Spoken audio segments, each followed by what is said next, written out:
Joëlle Gontier, vous êtes artiste, enseignante et chercheur. Pouvez-vous nous expliquer votre démarche? J'essaie de développer autant qu'il se peut une démarche complexe autour de la médiation de l'art et de l'enseignement de l'art. C'est-à-dire que j'essaie de dégager des contenus parce que souvent on pense, on suppose, on prétend que l'art ne s'enseigne pas. Donc j'essaie de dégager ce qui de l'art s'enseigne. S'enseigne tout au long de la vie, pas uniquement à l'école, mais dans toutes les situations de la vie quotidienne. Ça, c'est le premier point. Le deuxième point, mon travail de recherche consiste à comprendre comment les personnes qui s'engagent dans l'étude de l'art, qu'elles soient enfants ou adultes, accomplissent cette entreprise extrêmement périlleuse. Périlleuse parce que ça n'est pas forcément difficile, mais c'est, comme je l'ai dit, complexe.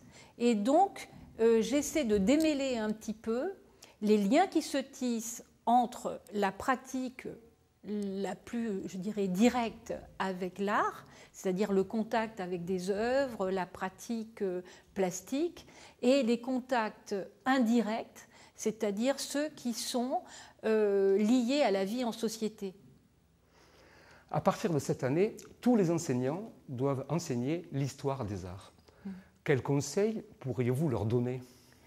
Alors, ça va être un tout petit peu difficile en si peu de temps, mais le premier conseil, c'est de faire de l'art quelque chose qui existe. C'est-à-dire, ça n'est pas en plus, ça n'est pas en dehors, c'est avec.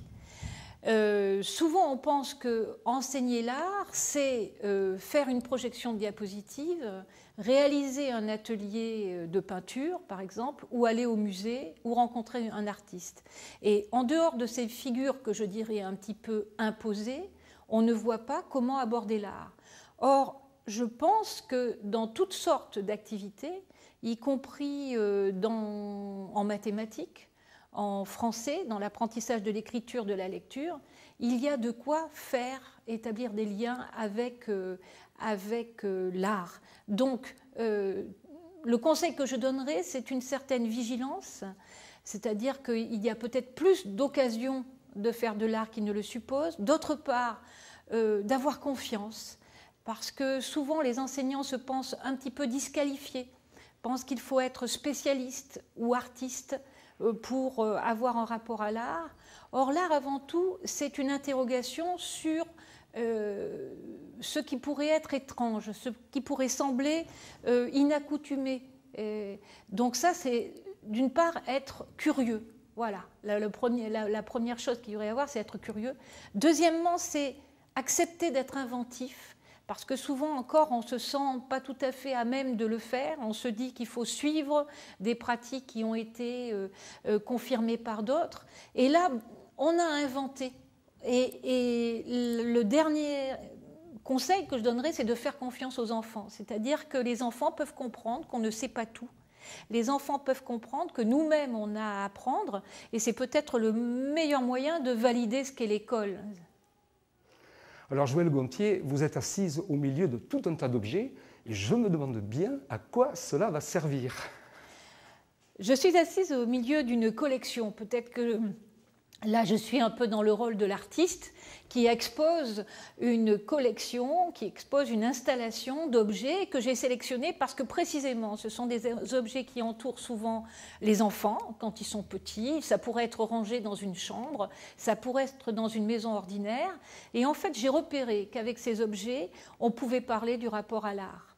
Et on pouvait faire de l'art. Donc je vais essayer en public là maintenant de réaliser comment dire, une conférence performance, c'est-à-dire de faire comprendre en situation ce que l'on peut faire de ces objets et sans montrer d'œuvres d'art, sans qu'il y ait précisément une référence à certaines pratiques artistiques, je vais essayer de faire comprendre ce qui se joue au quotidien dans le rapport à l'art avec des plus jeunes comme avec les adultes, et surtout montrer que souvent le rapport à l'art se fait davantage grâce ou à cause ou, disons, dans la relation avec ceux qui ne connaissent rien à l'art, qu'avec ce qu'en disent les artistes. C'est-à-dire, pour faire clair, parce que là je ne suis pas sûre d'être très très claire, pour faire clair, je veux montrer que ce qu'on dit au quotidien du rapport à l'art, c'est-à-dire c'est difficile, c'est n'importe quoi, c'est pas pour nous, c'est le dimanche au musée, etc.,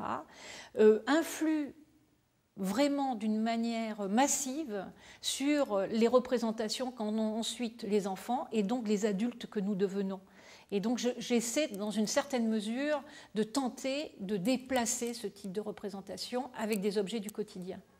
Voilà, c'est une sorte de pédagogie par le contre-pied, par la surprise, oui. Peut-être par l'humour. Exactement. Je me suis aperçue que, donc je n'ai pas de papier, je n'ai pas de documents, j'évite toutes les références que l'on dirait savantes. Ça ne veut pas dire que le contenu ne soit pas là.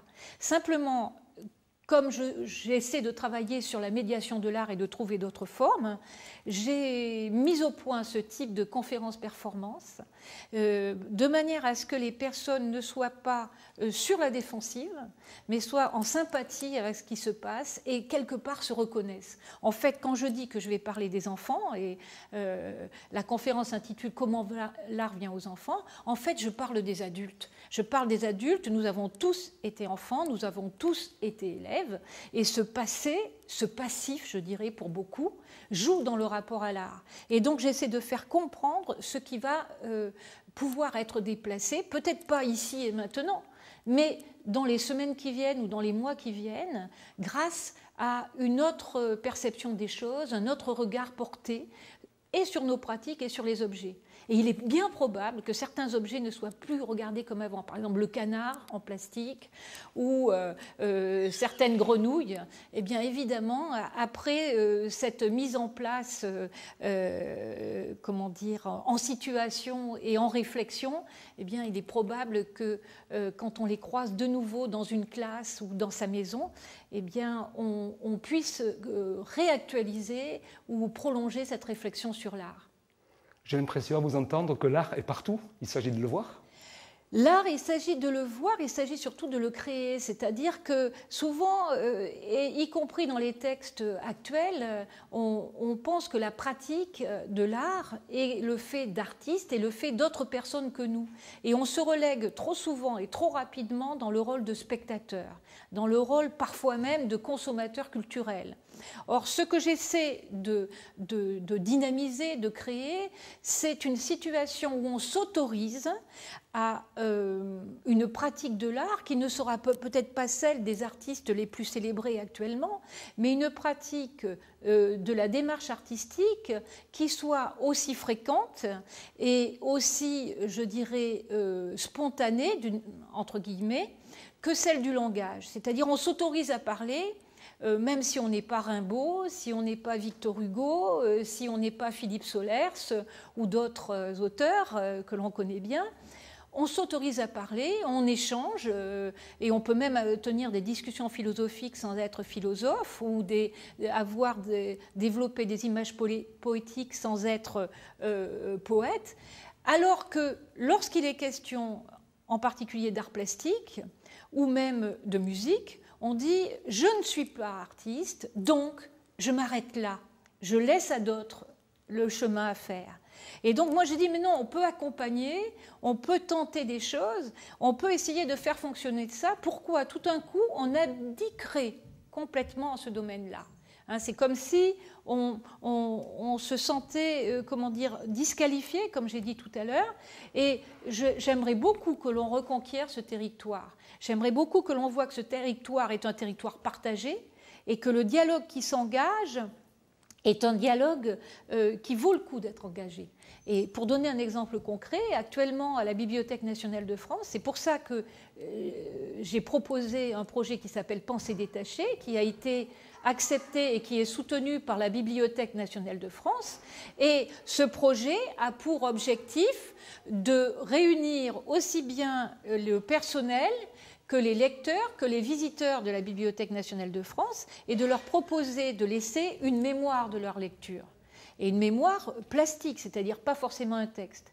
Et l'objectif de ça, c'est de créer des dispositifs qui autorisent les gens, plutôt les personnes, pas les gens, mais les personnes, à se dire, voilà, je ne sais je ne suis peut-être pas spécialiste, mais j'ai quand même un point de vue.